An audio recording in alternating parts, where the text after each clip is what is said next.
गांव के करीब घना और खूबसूरत जंगल था।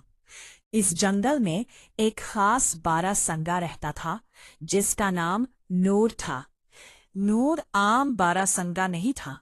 इसके सींग सुनहरी रंग के थे और रात के वक्त हल्की सी रोशनी देते थे।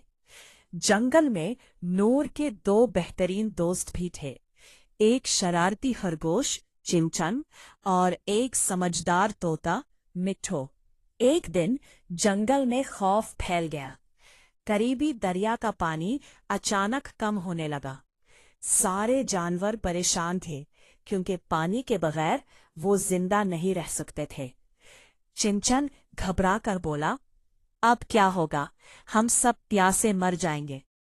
मिट्ठू ने अपने परों को समेटते हुए कहा, हमें हिम्मत नहीं हारनी चाहिए। शायद नूर हमारी मदद कर सके। नूर ने खामोशी से आसमान की तरफ देखा। इसके सुनहरी सींग चमकने लगे। नूर ने कहा, मुझे लगता है दरिया का रास्ता कहीं बंद हो गया है। हमें मिलकर इसे तलाश करना होगा। तीनों दोस्त दरिया के किनारे किनारे चलते गए। काफी दूर जाकर इन्होंने देखा कि बड़े बड़े पत्थर दरिया के रास्ते में आकर फंस गए हैं।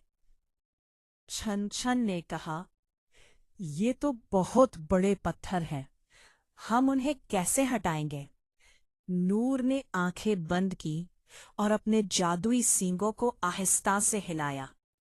अचानक एक नरम सी रोशनी फैली और पत्थर हिलने लगे। मिट्ठू ने जोर से कहा, शाबाश नूर, तुम कर सकते हो। थोड़ी देर बाद सारे पत्थर हट गए और पानी तेजी से बहने लगा। जंगल में खुशी की लहर दौड़ गई। सारे जानवर नूर, छन और मिट्ठू का शुक्रिया अदा करने लगे। छन हंसते हुए बोला, देखा, जब हम मिलकर काम करते हैं तो कोई मुश्किल बड़ी नहीं होती। नूर मुस्कुराकर बोला, असल जादू मेरे सींगों में नहीं, बल्कि हमारी दोस्ती और हिम्मत में है। इस दिन के बाद जंगल के सब जानवरों ने सीख लिया कि मुश्किल वक्त में घबराना नहीं चाहिए, बल्कि मिलजुल कर मसला हल करना चाहिए। सबक: इत्तेहाद, दोस्ती और हिम्मत से हर मुश्किल आसान हो जाती है।